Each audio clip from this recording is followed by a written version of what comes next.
എല്ലാവർക്കും സൂര്യ കിച്ചണിലേക്ക് സ്വാഗതം. ഞാൻ സൂര്യ രഞ്ജീഷ്. ഇതാ നമ്മളുടെ ചിങ്ങു ഇങ്ങ് എത്തിയിരിക്കുകയാണ്. ചിങ്ങു എത്തി എന്ന് പറഞ്ഞാൽ തന്നെ നമ്മുടെ ഓണാഘോഷങ്ങൾക്ക് തുടക്കമായിരിക്കുകയാണ്. ആദ്യം തന്നെ ഞാൻ എൻ്റെ പേരിലും സൂര്യ കിച്ചൻ്റെ പേരിലും എല്ലാവർക്കും അഡ്വാൻസ് ആയിട്ട് ഓണാശംസകൾ നേരുന്നു. ഓണസദ്യക്ക് തോരനില്ലാതെ ഒരു ഓണസദ്യയില്ല. അപ്പോൾ നമുക്ക് നോക്കാം എങ്ങനെയാണ് പയറുതോരൻ ഉണ്ടാക്കിയെടുക്കുന്നതെന്ന്. പയറുതോരൻ ഉണ്ടാക്കാൻ വേണ്ടി എന്തൊക്കെയാണ് ഇൻഗ്രീഡിയൻസ് വേണ്ടതെന്ന് നമുക്ക് നോക്കാം. പയറുതോരന് വേണ്ടി ആദ്യം തന്നെ ഞാനിങ്ങനെ പയറ് ചെറിയതായിട്ട് ഇങ്ങനെ അരിഞ്ഞ് വെച്ചിട്ടുണ്ട്. ഈ പയർ എനിക്ക് വീട്ടിൽ തന്നെ ഉണ്ടായ പയറാണ്. അതുകൊണ്ട് നമുക്ക് പ്രത്യേകിച്ച് വളങ്ങളൊന്നും ആടിയാത്ത നല്ല പയറാണ് ഇത്. അതുകൂടാതെ ഞാൻ ഇതിലേക്കൊരു അരമുറി സവോള, അല്ലെങ്കിൽ നിങ്ങൾക്ക് ചെറിയ ഉള്ളി എടുക്കാം, ചെറിയ ഉള്ളിയാണ് കൂടുതൽ ടേസ്റ്റ്. ഞാനിപ്പോൾ സവോളയാണ് എടുത്തിരിക്കുന്നത്. അരമുറി സവോള അരിഞ്ഞ് വെച്ചിട്ടുണ്ട് ചെറുതായിട്ട്. കൂടാതെ കടുക് വറക്കാൻ വേണ്ടി 2 വറ്റൽമുളക് എടുത്ത് വെച്ചിട്ടുണ്ട്, കറിവേപ്പില എടുത്ത് വെച്ചിട്ടുണ്ട്. അതുകൂടാതെ കുറച്ച് തേങ്ങ ആവശ്യമുണ്ട്. നമുക്ക് തോരൻ്റെ അരപ്പുണ്ടാക്കാൻ വേണ്ടി തേങ്ങ, പിന്നെ ഒരു 3 പച്ചമുളക് എടുത്ത് വെച്ചിട്ടുണ്ട്. അതുകൂടാതെ ഞാൻ ഒരു ചെറിയ കഷ്ണം വെളുത്തുള്ളി എടുത്ത് വെച്ചിട്ടുണ്ട്. എല്ലാവരും ഒന്നും ഈ വെളുത്തുള്ളി ചേർക്കാറില്ല, പക്ഷേ വെളുത്തുള്ളി ചേർക്കുമ്പോൾ ഒരു പ്രത്യേക ടേസ്റ്റാണ് നമ്മളുടെ തോരന്. അതുകൂടാതെ ഞാനിവിടെ ഇത്തിരി മഞ്ഞൾപ്പൊടി എടുത്ത് വെച്ചിട്ടുണ്ട്,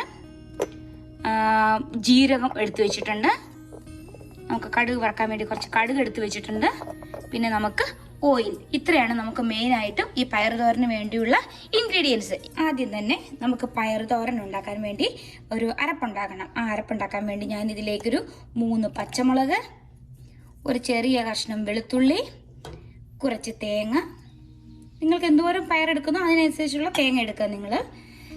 ഒരുപാട് തേങ്ങ ആവശ്യമില്ല, എന്നാൽ തീരെ കുറഞ്ഞും പോകരുത്. അതുകൂടാതെ ഞാൻ ഇതിലേക്ക് ഒരൽപ്പം മഞ്ഞൾപ്പൊടി ഇടുകയാണ്. കൂടാതെ ഒരൽപ്പം ജീരകം, ഒരു 1/4 ടീസ്പൂൺ തന്നെ വേണ്ട ജീരകം ഇട്ടിട്ടുണ്ട്. അതിനുശേഷം നമുക്കിതിനെല്ലാം കൂടെ നന്നായിട്ടൊന്ന് ക്രഷ് ചെയ്തെടുക്കണം. ഇപ്പം നമ്മളുടെ അരപ്പ് റെഡി ആയിട്ടുണ്ട്. ഇനി നമുക്കിതിനെ തോരനാക്കി എടുക്കാം. ഇപ്പോൾ ഞാനൊരു പാൻ അടുപ്പിൽ വെച്ചിട്ടുണ്ട്. അതിലേക്ക് 1 ടേബിൾ സ്പൂണോളം കോക്കനട്ട് ഓയിലും ഒഴിച്ചിട്ടുണ്ട്. ഇപ്പം ആ പാൻ നന്നായിട്ട് ചൂടായിട്ടുണ്ട്. ഈ സമയം ഞാൻ ഇതിലേക്ക് അല്പം കടുകിട്ട് കൊടുക്കുകയാണ്. അതുകൂടാതെ അതിലേക്ക് ഒരു 2 വറ്റൽമുളകും കൂടി ഇങ്ങനെ പൊടിച്ചിടുകയാണ്.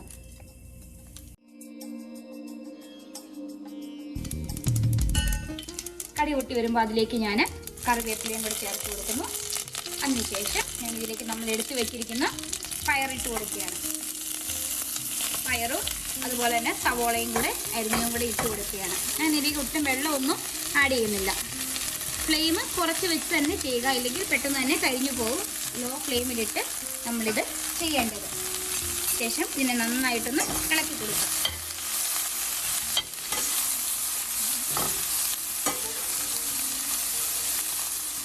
പിന്നെ നന്നായിട്ടൊന്ന് ആ കടുകും ഓയിലും നമ്മളുടെ പയറും സവോള എല്ലാം നന്നായിട്ട് മിക്സ് ആയ ശേഷം നമുക്ക് ഇതിനെ ഇങ്ങനെയൊന്ന് കൂട്ടി വെച്ചിട്ട് അടച്ച് വയ്ക്കാം. ഒട്ടും വെള്ളം ഒഴിക്കുന്നില്ല, ഫ്ലെയിം നന്നായിട്ട് കുറച്ചിട്ട് വേണം നമ്മളിത് വേവിച്ചെടുക്കാൻ. ഇപ്പോൾ നമ്മുടെ പയർ ചെറുതായിട്ടൊന്ന് മാറി വന്നിട്ടുണ്ട്. ഇതുണ്ടോ? ഈ സമയം നമ്മൾ ഓൾറെഡി അരച്ച് വെച്ചിരിക്കുന്ന അരപ്പിനെ ഞാൻ ഇതിലേക്ക് ചേർത്ത് കൊടുക്കുകയാണ്.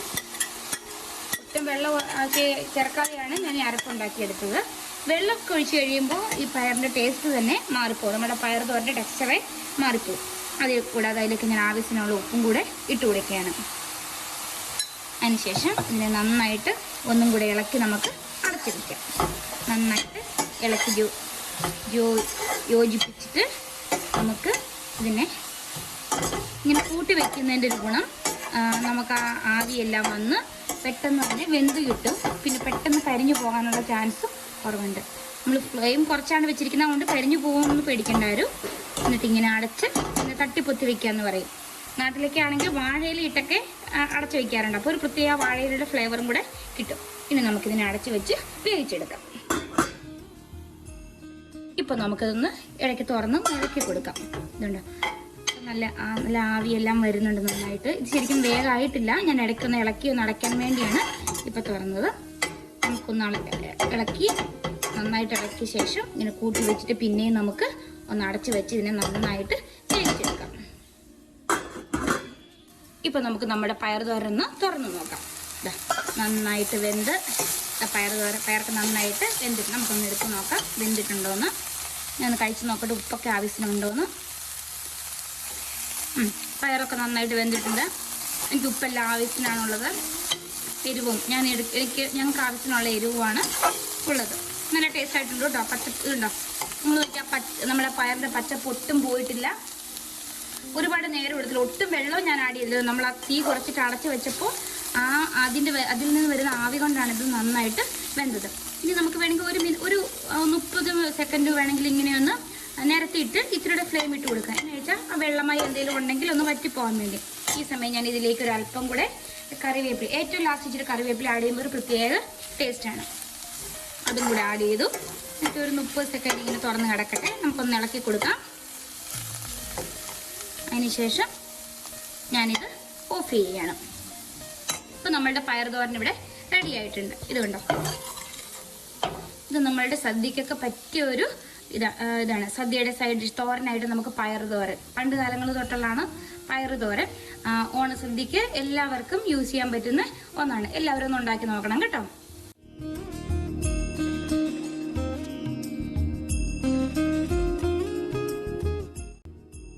ഇന്ന് ഞാൻ ഉണ്ടാക്കിയ ഓണവിഭവം എല്ലാവർക്കും ഇഷ്ടമായി എന്ന് ഞാൻ പ്രതീക്ഷിക്കുന്നു. എല്ലാവർക്കും ഒരിക്കൽ കൂടി ഓണാശംസകൾ നേരുന്നു. അപ്പോൾ നമുക്ക് പുതിയൊരു ഓണവിഭവമായി കാണുന്നവരെ ബൈ ബൈ.